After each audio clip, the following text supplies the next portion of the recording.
श्री राम के परम भक्त हनुमान जी को वीरों के वीर महावीर कहा जाता है, जिन्होंने अपने प्रभु राम की रक्षा करने के लिए बहुत से युद्ध किए और जीते। शास्त्रों में इन्हें संकट मोचन कहा जाता है, क्योंकि यह अपने भक्तों को हर संकट से उबारते हैं। रामायण की कथा से यह पता चलता है कि हनुमान जी अपनी निस्वार्थ भक्ति से राम के मन मंदिर में बसे हुए हैं। उन्होंने अपने पराक्रम से बड़े बड़े राक्षसों का नाश किया। हनुमान जी ने अपने पराक्रम से शनिदेव, बाली, अर्जुन, भीम जैसे वीरों को युद्ध में पराजित करके उनका अभिमान चूर चूर किया। लेकिन क्या आपको पता है कि संकट मोचन हनुमान जी ने अपने जीवन काल में अभिमानवश एक ऐसा भी युद्ध लड़ा जिसमें उन्हें हार का सामना करना पड़ा। इस युद्ध में हनुमान जी को हराने वाले कोई और नहीं बल्कि एक अन्य राम भक्त ही थे। उन्हें हराने वाले मच्छिंद्रनाथ जी नाम के एक बड़े तपस्वी थे। एक बार जब वे रामेश्वरम में आए तो राम जी द्वारा निर्मित सेतु देखकर वो भाव विभोर हो गए और प्रभु राम की भक्ति में लीन होकर वे समुद्र में स्नान करने लगे। तभी वानर वेश में उपस्थित हनुमान जी की नजर उन पर पड़ी और उन्होंने मच्छिंद्रनाथ जी की शक्ति की परीक्षा लेनी चाहिए। हनुमान जी ने अपनी लीला आरंभ की, जिससे वहाँ तेज बारिश होने लगी। हनुमान जी उस बारिश से बचने के लिए एक पहाड़ पर बर्फबार कर गुफा बनाने की कोशिश करने लगे। मच्छिंद्रनाथ जी का ध्यान टूटा और उन्होंने तुरंत सामने पत्थर को तोड़ने की चेष्टा करते हुए उस वानर को कहा, हे वानर, तुम क्यों ऐसी मूर्खता कर रहे हो? जब प्यास लगती है तब कुआं नहीं खोदा जाता, इससे पहले ही तुम्हें अपने घर का प्रबंध कर लेना चाहिए। ये सुनते ही वानर रूपी हनुमान जी ने मच्छिंद्रनाथ जी से पूछा, आप कौन है? जिस पर मच्छिंद्रनाथ जी ने स्वयं का परिचय दिया कि मैं एक तपस्वी योगी हूँ और मुझे मंत्र शक्ति प्राप्त है। हनुमान जी ने मच्छिंद्रनाथ जी की शक्ति की परीक्षा लेने के लिए उद्देश्य से कहा, वैसे तो प्रभु श्री राम और महाबली हनुमान जी से श्रेष्ठ योद्धा इस संसार में कोई नहीं है, पर कुछ समय उनकी सेवा करने के कारण उन्होंने खुश होकर अपनी शक्ति का 1% हिस्सा मुझे भी दिया है। ऐसे में अगर आप में इतनी शक्ति है और आप पहुँचे हुए सिद्धि योगी हैं, तो मुझे युद्ध में हरा कर दिखाएं, तभी मैं आपके तपोबल को मानूंगा। इतना सुनते ही मच्छिंद्रनाथ जी ने उस वानर की चुनौती स्वीकार कर ली। तब वानर रूपी हनुमान जी ने मच्छिंद्र जी पर 7 बड़े पत्थर फेंके। इस पर पर्वतों को अपनी तरफ आते देख मच्छिंद्र जी ने अपनी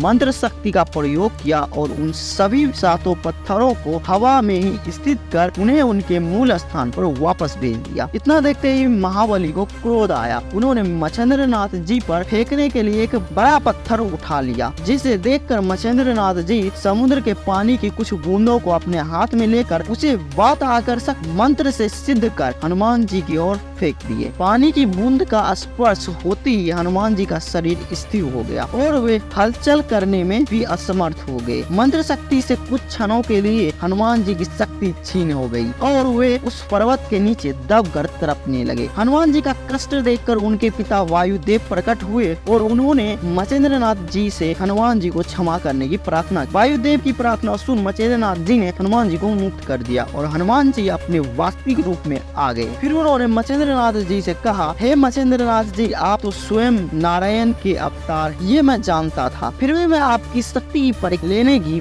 भूल कर बैठा। आप मेरी इस भूल को माफ करें। यह सुनकर और स्थिति समझते हुए मच्छिंद्रनाथ जी ने हनुमान जी को क्षमा कर दिया।